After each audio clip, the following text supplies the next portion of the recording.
صلح که اون را برداشته شود تطبیق کرده شود از یک طرفش اون کس بود از طرف دیگرش من بودم. بنابراین زحمت های به وجود اومدن صلح و تطبیق صلح را من درک میکنم. این آدم از همه چیزش گذشت، از همش، از کماندیرهایش گذشت، بعضی رهبرهای سیاسی که در اطرافش بودن گذشت، حتی در بعضی موردها از جانش گذشت.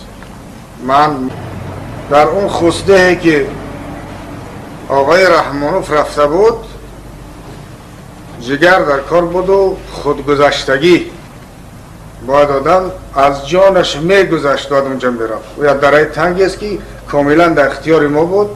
هر کاری که میخواستیم حتی افغان ها کدام سر